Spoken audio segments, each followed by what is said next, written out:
بسم اللہ الرحمن الرحیم۔ بسم اللہ الرحمن الرحیم، الحمدللہ وکفا وسلام علی عبادہ الذین اصطفیٰ، اما بعد۔ عزیز طلبہ، اصول الافتاء و آدابہ کی آج ہماری کلاس نمبر 13 ہے۔ گزشتہ کلاس میں جو ہم نے الفصل الثانی کا المبحث الخامس کا خلاصہ پڑھا تھا، اسباب اختلاف صحابہ و تابعین، آج کی نشست میں ہم انشاءاللہ اس المبحث الخامس کا ترجمہ دیکھ لیتے ہیں۔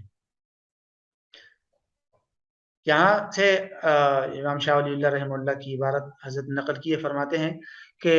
شیخ محدث ولی اللہ دہلوی رحمہ اللہ اپنی کتاب حجت اللہ البالغہ کے اندر لکھتے ہیں کہ اعلم ان رسول اللہ لم يكن الفقه في زمانه الشريف مدونا ولم يكن البحث في الاحکام يومئذ مثل البحث من هؤلاء الفقهاء حيث يبينون باقصى جهدهم الارکان والشروط وآداب كل شيء ممتازا عن الاخر۔ فرماتے ہیں کہ خوب جان لو کہ آپ صلی اللہ علیہ وسلم کے زمانے میں فقہ مرتب اور مدون نہیں تھی، اور اس وقت فقہ احکام کے متعلق ایسی بحثیں بھی نہیں ہوتی تھی جیسے کہ فقہا اپنی مکمل جہد اور کوشش سے وہ بحثیں کرتے ہیں کہ ہر چیز کے ارکان، شروط اور آداب کو الگ الگ کر کے بیان کرتا ہے۔ یہ ایسا آپ صلی اللہ علیہ وسلم کے زمانے میں نہیں تھا، بلکہ اما رسول اللہ صلی اللہ علیہ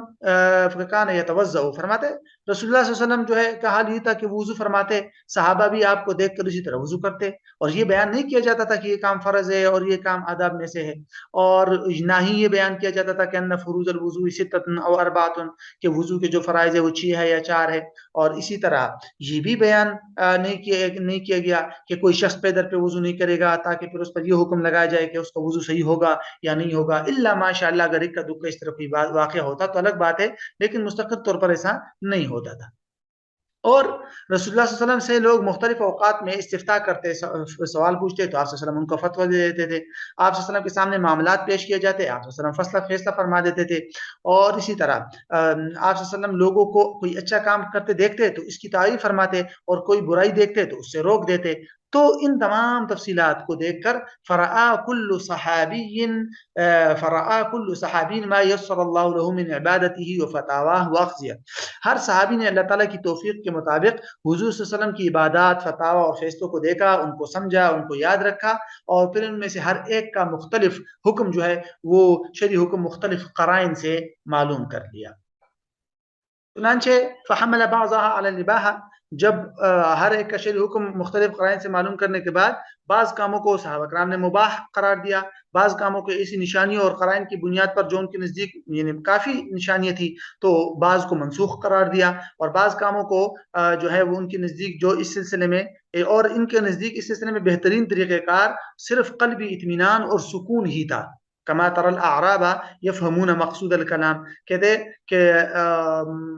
یعنی جس طرح کہ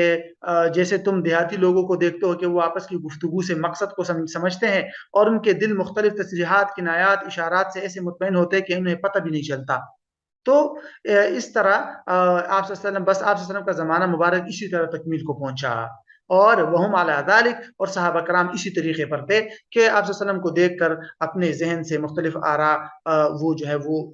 جس پر ان کو سکون اطمینان ہوتا تھا تو اس رائے کو وہ لے لیتے تھے۔ اب اس کے بعد آپ صلی اللہ علیہ وسلم کے بعد کیا ہوا؟ ثم انہم تفرقوا فی البلاد وصار كل واحد مقتدا به في ناحية من النواحي فكثرت الوقائع ودارت المسائل فاستفتوا فيها فأجاب كل واحد حسب ما حفظ أو استنبط وإن لم يجد فيما حفظ أو استنبط ما يصلح للجواب اجتهد برأيه۔ یہ پوائنٹ ہے اصل کہ آپ صلی اللہ علیہ وسلم کے زمانے کے بعد صحابہ کرام مختلف شہروں میں پھیل گئے، اور ان میں سے ہر ایک مختلف علاقوں کے رہنما اور مقتدا بنے، واقعات بھی بکثرت پیش آنے لگے اور مسائل بھی بہت زیادہ آ گئے،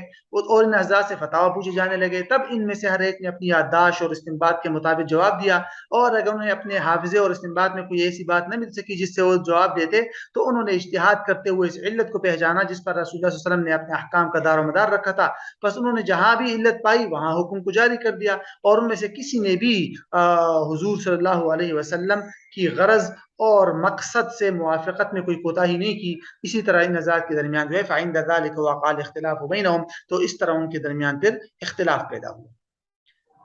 فرماتے ہیں کہ اس کے بعد پھر شاہ ولی اللہ محدث دہلوی رحمہ اللہ نے ان اختلاف کے اسباب کو واضح کیا جو فقہی فروعات میں حضرت صحابہ کرام کے درمیان واقع ہوا تھا، اور یہ اختلاف کسی ایسے شخص پر پوشیدہ نہیں دیکھ سکتا جس نے محدثین اور فقہاء کی لکھی ہوئی کتب احادیث و آثار اور ان کی شروحات جو ہے وہ پڑھ رکھی ہو، اس کے سامنے اس کی وضاحت موجود ہو۔ اس کے بعد اب حضرت جو ہے صحابہ کرام کا طریقہ کار، دوسرا نقطہ جو یہاں سے شروع ہوتا ہے، ہم نے خلاصے کے اندر بتایا تھا، فرماتے ہیں والذی یظہر من تتبع منهج الصحابہ والتابعین فی ذلک العہد انهم كانوا يبذلون اقصى الجهد ليجدوا شيئا منسوسا من القرآن او من سنة النبی الکریم فی قضیة عرضت لهم. فرماتے ہیں کہ صحابہ کرام تابعین کے اس دور میں طریقہ کار دیکھنے کے بعد یہ بات واضح ہوتی ہے کہ وہ حضرات اپنی پوری کوشش خرچ کر کے انہیں پیش آئے ہوئے مسئلے میں قرآن و سنت کی کوئی صریح نص مل جائے، اس لیے کوشش کرتے تھے، اور اس کے لیے وہ حضرات اپنے سے کم مرتبے والوں سے بھی پوچھتے تھے، بس اگر انہیں رسول اللہ صلی اللہ علیہ وسلم سے قابل اعتماد واسطوں کے ذریعے کوئی نص مل جاتی تو وہ اس کو مضبوطی سے تام لیتے تھے، اور اگر عزوا علیہ وابتهجوا بذلك وانشرحوا تو اس کو مضبوطی سے تام لیتے اور اس پر خوب خوش ہوتے اور اس پر مطمئن ہو جاتے تھے. اب یہ وہ پہلا نقطہ ہے کہ صحابہ کرام نص صریح کو تلاش کرنے کی کوشش کرتے تھے. اب یہاں سے وہ تین مثالیں یا تین چار مثالیں ہیں جو اس بات پر ہے کہ صحابہ کرام جو ہے نص صریح تلاش کرنے کی کوشش کرتے ہیں. فرماتے ہیں کہ حضرت ابوبکر صدیق کا اس سلسلے کے اندر یہ واقعہ ہے کہ ان کے پاس ایک دادی آئی تھی میراث کا مطالبہ کرنے کے لیے، تو حضرت ابوبکر صدیق نے آگے سے جواب دیا کہ کتاب اللہ کے اندر تو تمہارے لیے تو تمہارا کوئی حصہ بیان نہیں ہوا، اور وما علمت لک فی سنت نبی اللہ شیئا، اسی طرح مجھے رسول اللہ صلی اللہ علیہ وسلم کے بارے میں کی احادیث سنت کے بارے میں بھی مجھے اس طرح کوئی علم نہیں ہے، تم واپس لوٹ جاؤ یہاں تک کہ میں لوگوں سے پوچھ لوں. تو اس کے بعد کہتے ہیں حضرت ابوبکر صدیق نے فسأل الناس، لوگوں سے پوچھا، تو مغیرہ بن شعبہ نے آگے سے یہ عرض کیا کہ میں رسول اللہ صلی اللہ علیہ وسلم کے پاس حاضر تھا کہ آپ صلی اللہ علیہ وسلم نے دادی کو سدس دیا تھا، چھٹا حصہ. تو حضرت ابوبکر صدیق نے آگے سے پوچھا کہ کیا تمہارے ساتھ کوئی اور تھا؟ تو وہاں پھر محمد بن مسلمہ کھڑے ہوئے اور انہوں نے وہ اسی طرح فرمایا جس طرح مغیرہ بن شعبہ نے کہا تھا، اور فانفذ لها ابو بکر، تو ابوبکر صدیق نے ان کے لیے فیصلے کا نافذ کر لیا رضی اللہ تعالیٰ عنہم اجمعین. یہ پہلا واقعہ اور پہلی مثال ہے. اس کے بعد حضرت ابن مسعود رضی اللہ تعالیٰ عنہ کا جو واقعہ ہم نے پڑھا تھا مختصراً، یہ اس کا خلاصہ ہے، یہ وہ واقعہ ہے. فرماتے ہیں کہ حضرت علقمہ جو ہے وہ عبداللہ بن مسعود سے روایت کرتے ہیں کہ ان کے پاس کچھ لوگ آئے اور انہوں نے یہ سوال کیا کہ ہم ان رجلا منا تزوج امرأة، کہ ہم میں سے ایک آدمی نے ایک عورت سے نکاح کیا اور اس کے لیے کوئی مہر مقرر نہیں کیا اور اس کے ساتھ صحبت بھی نہیں کی یہاں تک کہ وہ مر گیا. تو حضرت ابن مسعود نے فرمایا کہ جب سے میں نے رسول اللہ صلی اللہ علیہ وسلم کو چھوڑا ہے، یعنی آپ صلی اللہ علیہ وسلم کے بعد مجھ سے اتنا مشکل مسئلہ، اس سے زیادہ مشکل مسئلہ مجھ سے نہیں پوچھا گیا. فأتوا غیری، تو میرے علاوہ کسی اور کے پاس چلے جاؤ. تو کہتے ہیں فاختلفوا الیہ فیہا شہرا، وہ اس سلسلے میں آپ کے پاس جو ہے وہ ایک مہینے تک آتے رہے، اور پھر آخر میں انہوں نے کہا کہ من نسأل ان لم نسأل کا، پھر ہم کس سے پوچھے اگر آپ سے نہ پوچھے. وانت من جلت اصحاب محمد بهذا البلد، کہ آپ جو ہے وہ اس شہر کے جو ہے یعنی اس شہر صحابہ میں سے سب سے بڑے صحابہ ہے، ہمیں آپ کے علاوہ اور کوئی نہیں ملتا، ہم اور کس سے پوچھے. تو انہوں نے جواب دیا کہ میں اپنی رائے کوشش کر کے اپنی رائے اس میں دوں گا، اگر وہ درست رائے ہوئی تو اللہ کی طرف سے ہے لا شریک لہ، وان کان خطأ فمنی من الشیطان. اور پھر آگے انہوں نے فرمایا کہ اللہ اور رسول اس سے بری ہے، اور پھر یہ رائے دی کہ ان اجعل لها صداق نسائها، کہ اس جیسی دیگر عورتوں کا جو مہر ہے میں اس کے لیے وہی مقرر کرتا ہوں، اس میں کوئی کمی زیادتی نہیں ہوگی، لا وقص ولا شطط، کہ اس میں کوئی کمی بیشی نہ ہو، اور اس کو میراث بھی ملے گی، اور اس پر 4 مہینے 10 دن جو ہے وہ عدت ہوگی. اب یہ دیکھیے تو فرماتے ہیں کہ وَذَلِكَ بِسَمْعِ أُنَاسٍ مِّنْ أَشْجَعَ، یہ جو ہے وہ اشجع قبیلے کے کچھ لوگوں کی کانوں میں یہ بات پڑی تو وہ کھڑے ہوئے اور کہا کہ ہم گواہی دیتے ہیں کہ آپ نے جو فیصلہ سنایا وہ اسی طرح آپ صلی اللہ علیہ وسلم نے بھی ایک عورت کے لیے، ہم میں سے ایک عورت تھی اس کے لیے فیصلہ سنایا تھا جس کا نام تھا بروا بنت واشق. تو انہوں نے فرمایا کہ فما رؤی عبداللہ فرح فرحہ یومئذ الا باسلامہ، تو انہوں نے پھر کہتا ہے ابن مسعود کو اس بات سے اتنی زیادہ خوشی ہوئی کہ اسلام لانے کے بعد کسی اور موقع پر اتنی نہیں ہوئی تھی کہ بھئی ان کا فیصلہ جو ہے وہ آپ صلی اللہ علیہ وسلم کے فیصلے کے موافق ہوا. اسی طرح حضرت عمر بن خطاب رضی اللہ عنہ نے مہاجرین اور انصار سے جو ہے وہ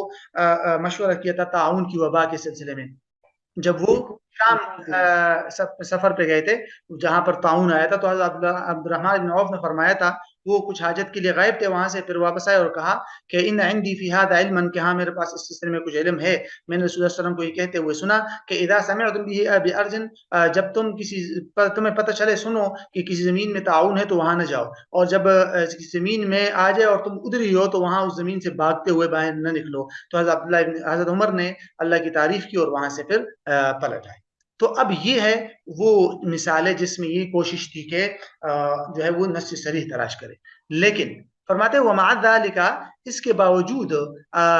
صحابہ کرام بہت سارے مسائل میں صحابہ کرام کو ضرورت پڑی کہ وہ قیاس اور رائے سے کام لے، وربما وقع فیہم اختلاف لاختلاف الانظار، اور ان کی فکر اور غور کے اختلاف کی وجہ سے ان کے درمیان اختلاف بھی ہوا۔ مثال کے طور پر انہوں نے اس بارے میں کوئی نص نہیں پائی کہ کیا دادا جو ہے وہ بھائیوں کو میراث میں محروم کرے گا یا نہیں، فلجؤوا الی القیاس، تو وہ قیاس کی طرف مجبور ہو گئے۔ تو ایک بہت بڑی جماعت صحابہ کرام کی جو ہے، جیسے ابوبکر صدیق، عثمان بن عفان، معاذ بن جبل وغیرہ، انہوں نے یہ رائے اختیار کی کہ ان الجد یحجب الاخوہ، اور کہ دادا جو ہے وہ بھائی کو محروم کرے گا۔ اور اس سلسلے میں انہوں نے حضرت یوسف علیہ السلام کی حکایت کے طور پر اللہ تعالیٰ کی جو یہ ارشاد ہے اس کو نقل کیا، جس میں دادا کو اب کہا گیا واتبعت ملت آبائی ابراہیم و اسحاق و یعقوب، حیث جعل ابراہیم و اسحاق ابن، کہ ابراہیم اور اسحاق علیہ السلام کو بھی اب قرار دیا۔ تو اسی طرح حضرت ابن عباس فرماتے تھے کہ یرثنی ابنی دون اخوتی، کہ میرا جو ہے پوتا میرے میراث بنتا ہے، میرے بھائی نہیں بنتے، تو میں اپنے پوتے کا میراث کیوں نہیں، وارث کیوں نہیں بنوں گا۔ تو ان کے قیاس یہی تھا کہ پوتے اگر بھائیوں کو کے لیے محروم کرتے ہیں پوتے، تو اسی طرح دادا کو بھی بھائیوں کو محروم کرنا چاہیے، مناسب یہی ہے۔ لیکن اس کے مقابل میں حضرت علی بن ابی طالب، ابن مسعود، زید بن ثابت وغیرہ یقاسمون الجد مع الاخوہ، وہ جد اور اخوہ کے درمیان مقاسمہ کرتے تھے کہ دونوں کو حصہ ملے گا۔ اور اس سلسلے میں حضرت امام ابو حنیفہ رحمۃ اللہ علیہ کا یہ قصہ ہے، فرماتے ہیں کہ ایک لطیف قصہ امام صاحب کا جو بعض مسانید کے اندر روایت ہوا ہے، اس کو ہم یہاں نقل کرتے ہیں کہ امام ابو حنیفہ رحمۃ اللہ علیہ جو ہے وہ جعفر بن محمد بن صادق کے پاس تھے مدینہ میں، تو ہشام بن حکم نے وہاں جعفر صادق کو کہا کہ اے اولاد رسول، کہ یہ ابو حنیفہ ہے جو قیاس کرتے ہیں۔ تو پھر امام صاحب سے یہ پوچھا کہ من این اخذت القیاس، کہ آپ نے قیاس کہاں سے لیا؟ تو انہوں نے کہا کہ حضرت علی بن ابی طالب اور زید بن ثابت کے قول سے، جب انہوں نے حضرت عمر بن خطاب کے ساتھ مشورہ کیا تھا فی الجد مع الاخوہ، دادا اور بھائیوں کی میراث کے سلسلے میں، تو حضرت علی نے ان کو کہا تھا کہ اے امیر المومنین، آپ کا کیا خیال ہے کہ اگر ایک درخت ہے اس سے ایک ٹہنی نکلی، پھر اس ایک ٹہنی سے دو ٹہنیاں نکلی، تو ان دو ٹہنیوں میں سے کون سی ٹہنی جو ہے وہ دوسرے کی زیادہ قریب ہوگی؟ کیا وہ